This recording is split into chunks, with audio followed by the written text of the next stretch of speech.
അസ്സലാമു അലൈക്കും വറഹ്മത്തുള്ളാഹി വബറകാതുഹു. ദർസ് പഠിക്കാൻ പോയ വിദ്യാർത്ഥിയാണ് റിസ്വാൻ. ഉമ്മയുടെ വലിയ പ്രതീക്ഷയാണ്, ഞാൻ മരിച്ചാൽ എനിക്ക് മയ്യത്ത് നിസ്കരിക്കാൻ, എനിക്ക് വേണ്ടി ദുആ ചെയ്യാൻ എനിക്കൊരു മകൻ വേണം എന്ന നല്ല നിയത്തിലല്ലേ മക്കളൊക്കെ അയക്കുന്നത് ദർസ് പഠിക്കാൻ.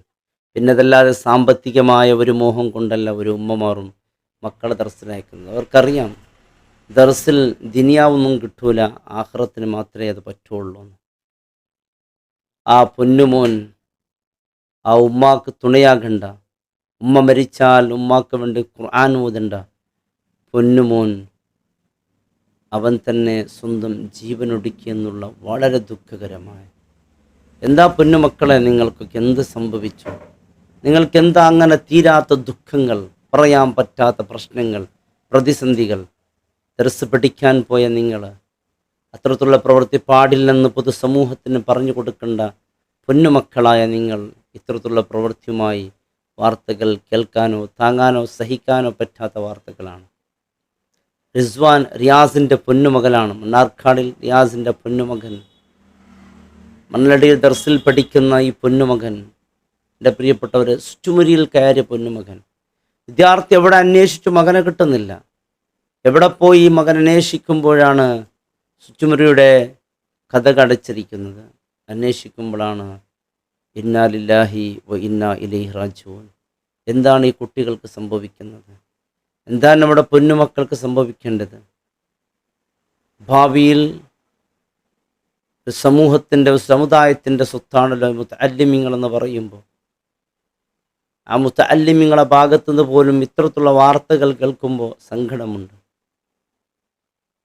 15 വർഷം പ്രായം, ചെറിയ പ്രായം. ഒരു മുതഅല്ലിം ദർസ് പഠിക്കാൻ പോയാൽ ആ വീട്ടിലെ അവസ്ഥ എന്ന് പറയുന്നത്, വീട്ടിൽ നിന്ന് ദർസ് പഠിക്കാൻ പോയ വീടുകളൊന്ന് അന്വേഷിക്കണം. ആ വീട്ടിൽ ഇന്നും എപ്പോഴും ഒരു നല്ല ഭക്ഷണം ഉണ്ടാക്കിയാൽ അവർക്ക് പെട്ടെന്ന് ഓർമ്മ വരുന്നത് പൊന്നുമകനെയാണ്. നമുക്ക് നല്ല ഭക്ഷണം കഴിക്കുന്നുണ്ട്, എൻ്റെ പൊന്നുമകൻ ഇതില്ലല്ലോ, എൻ്റെ പൊന്നുമകൻ വന്നപ്പോഴേക്ക് എനിക്ക് നല്ല ഭക്ഷണം ഉണ്ടാക്കണം, എൻ്റെ മകന് കൊടുക്കണം. ഇങ്ങനെ ഒരുപാട് സ്വപ്നങ്ങളുമായിട്ടാണ്. പക്ഷേ ഇതൊക്കെ ആ മാതാപിതാക്കൾ ക്ഷമിക്കുന്നതും സഹിക്കുന്നത്, ഞാൻ മരിച്ചാൽ എനിക്കൊന്ന് മയ്യത്ത് നിസ്കരിക്കാൻ, എനിക്കും വേണ്ടി പ്രാർത്ഥിക്കാൻ, എൻ്റെ പരലോകം സന്തോഷമാക്കാൻ എനിക്കൊരു മകൻ വേണം എന്ന നല്ല നിയത്തിലാണ് മക്കളൊക്കെ പഠിക്കാൻ അയക്കുന്നത്. ഈ വാർത്ത ആ വീട്ടിൽ കേട്ടാൽ എങ്ങനെ സഹിക്കും എൻ്റെ പ്രിയപ്പെട്ടവരാ മാതാപിതാക്കൾ?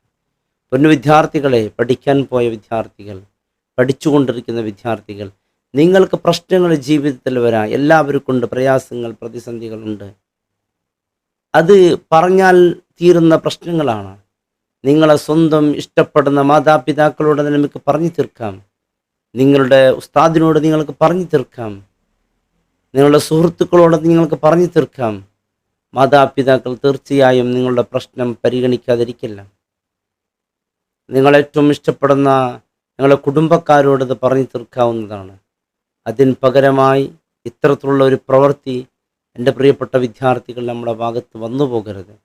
വിദ്യാർത്ഥികളെ മനസ്സിലാക്കണം, പ്രിയപ്പെട്ട മുതഅല്ലിമീങ്ങളെ മനസ്സിലാക്കണം. ജീവിതം അത് പൊരുതാനുള്ളതാണ്. പ്രശ്നങ്ങൾ വരുമ്പോൾ തോറ്റുകൊടുക്കാനുള്ളതല്ല. ജീവനൊടുക്കുക എന്ന് പറഞ്ഞാൽ തോറ്റുകൊടുക്കലല്ലേ? അത് പരിഹാരമല്ലല്ലോ, അത് പരിഹാര മാർഗവുമല്ലല്ലോ.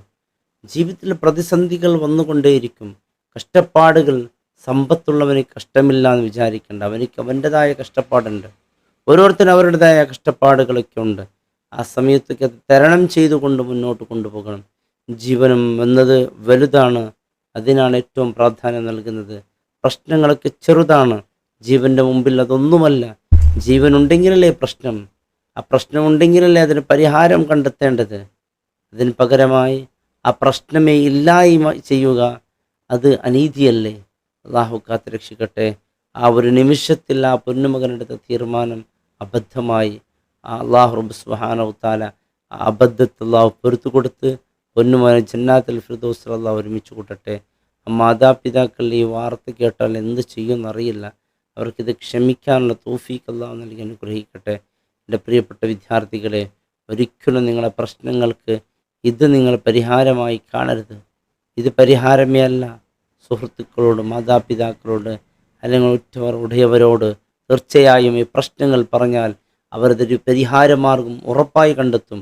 അള്ളാഹു ആ പൊന്നുമോന് പൊരുത്തു കൊടുക്കട്ടെ. ഖബർ അള്ളാഹു വിശാലമാക്കി കൊടുക്കട്ടെ. ആ പൊന്നുമകനെയും ഞങ്ങളെയും എല്ലാവരെയും അള്ളാഹു ജന്നാത്തുൽ ഫിർദൗസിൽ അള്ളാഹു ഒരുമിച്ച് കൂട്ടട്ടെ. എല്ലാവരും ആ കുടുംബത്തിൻ്റെ ക്ഷമയ്ക്ക് വേണ്ടി പൊന്നുമകൻ്റെ ദോഷങ്ങൾ പൊറുത്തു ജന്നാത്തുൽ ഫിർദൗസിൽ ഒരുമിച്ച് കൂടാൻ വേണ്ടി ദുആ ചെയ്യുക. അസ്സലാമു അലൈക്കും വറഹ്മത്തുള്ളാഹി വബറകാതുഹു.